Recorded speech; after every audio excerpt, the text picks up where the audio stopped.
The state of casinos post-pandemic in Macau and abroad.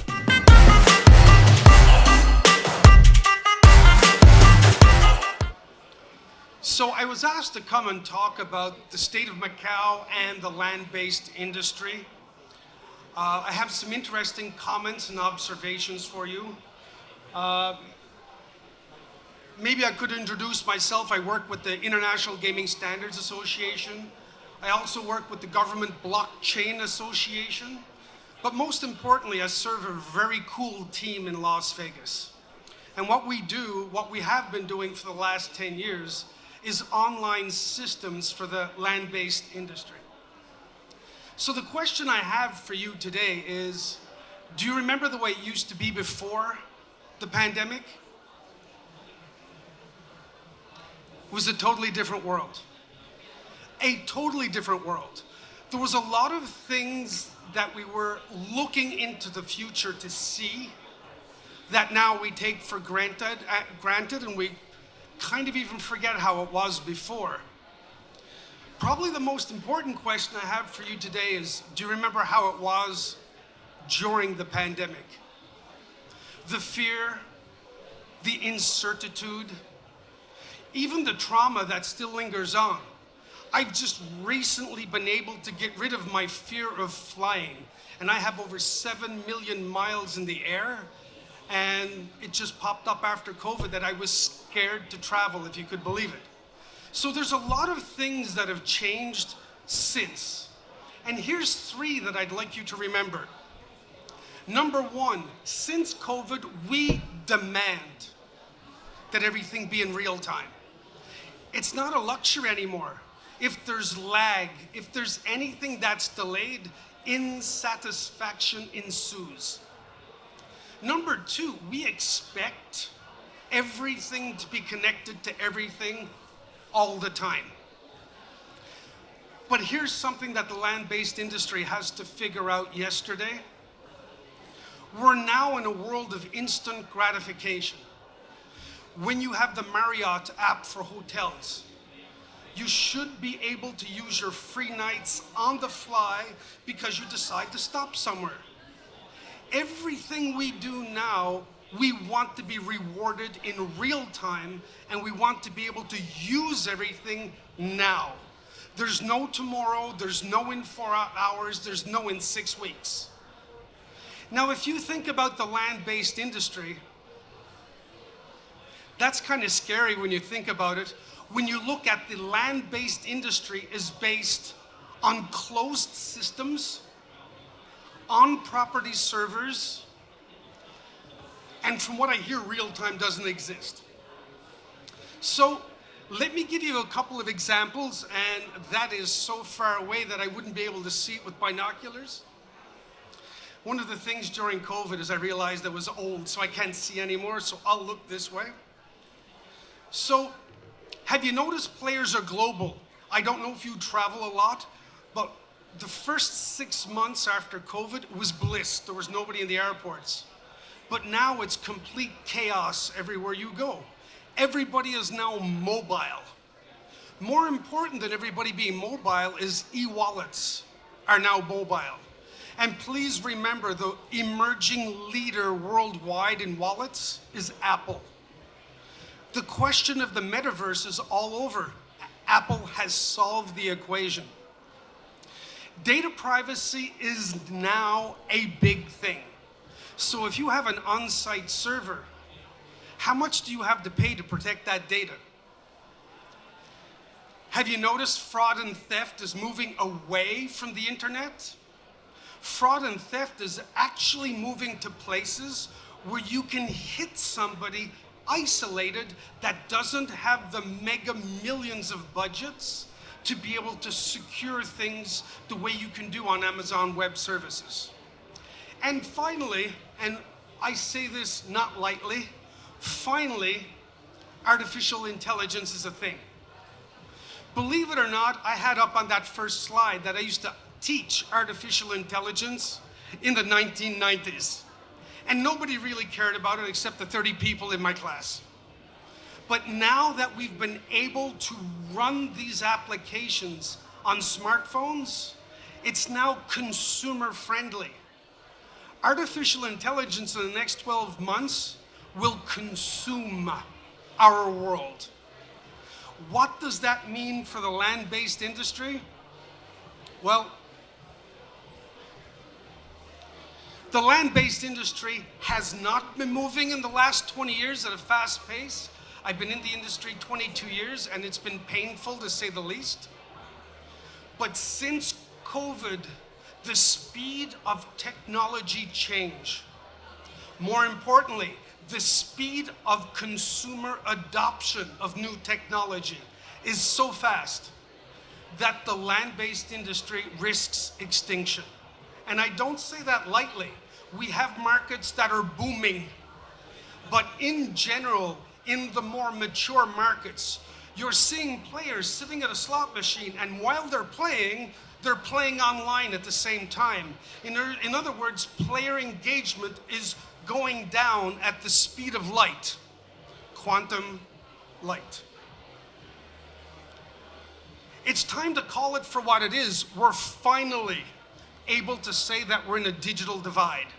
The online business is thriving. Why? High KYC. What does KYC mean? It means really good real-time data markers for marketing. AML is in real time. Responsible gaming is in real time. The online industry has the potential to evolve at the same speed as every other industry. The land-based industry is in trouble. It's mainly anonymous. You don't know who the player is for the most part. We still have markets that pride themselves that cashless is Tito. Just think about that. Cashless is Tito. Do you remember getting chits to go eat in the 1980s? I do. That's what a Tito ticket is. How can we run money laundering algorithms over a local server? It's very hard. The data is not strong enough. Player health. We've got to start talking about that. So if you looked at the land-based industry is mostly predicated on local servers, the potential for evolution, I want to be an optimist, it's very low. Now this one literally breaks my heart. And I took the slide off because I didn't want to leave any evidence. But I'm looking at you, Chris. Down at Crown, we have industry legends running that property. And they're getting hammered left, right, and center. And I won't get into my personal opinion because I wrote an article on AGB about it and what I really think is going on. But that being said, because the land-based industry is running on local servers and everything is qualitative and nothing is quantitative, they have no chance to succeed. And when I mean no chance, that's my optimistic view. So it's time to ask ourselves a question. If I was an investment banker in Hong Kong and I had to drop $1 billion into a thriving industry, I would be looking right now, if you look into technology industry, we're constantly starting to talk about what is the opportunity cost of technology debt. In other words, how far is an industry behind and how much will it cost for them to catch up to be able to thrive as the rest of the industries evolve? When you look at the land-based industry, it's not funny. Here's the one that I want to spend a couple of minutes on because it's driving me absolutely. I hope you read lips. I shaved my beard so you could read it.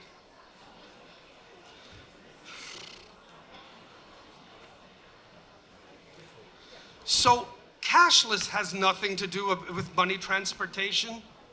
If you want to speak cashless, you need to learn two terms for anybody who knows the matrix, the red pill and the blue pill.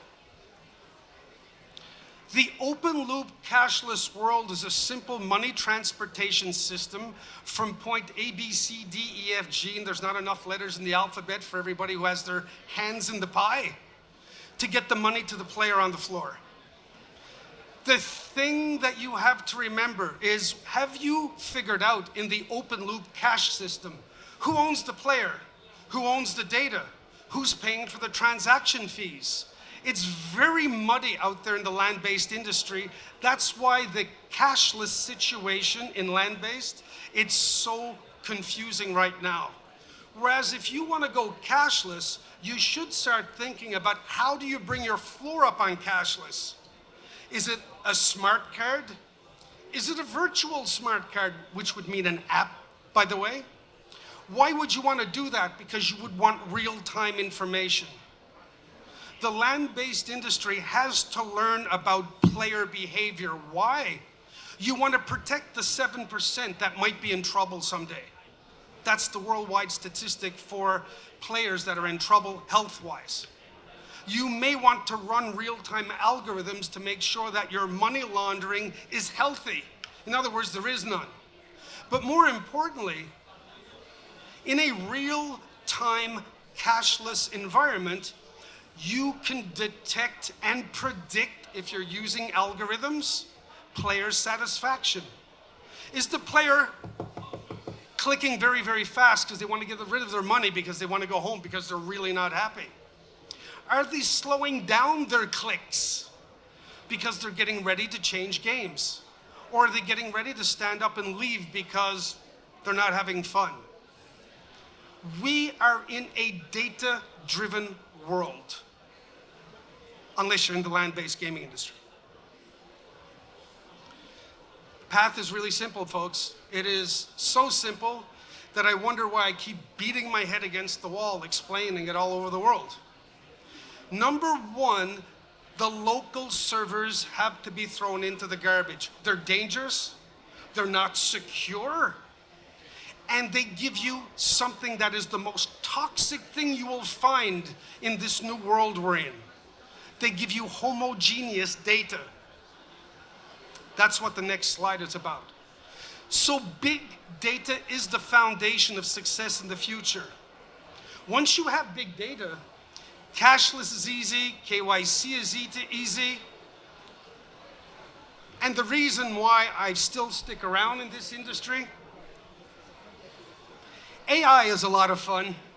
It's just so cool. If you don't have ChatGPT on your phone or a couple of other tools, you're missing out of all of the fun. ChatGPT, can you tell me a polite way to tell this person? And ChatGPT will give you a hand to get you out of a little bit of trouble. But more importantly, there's 120 tools available right now for free on the regular market. You can learn how to do better customer relationship management. You can do how to do predictive marketing. You can predict money laundering. You can predict player health. You can predict addiction. And I could go on forever.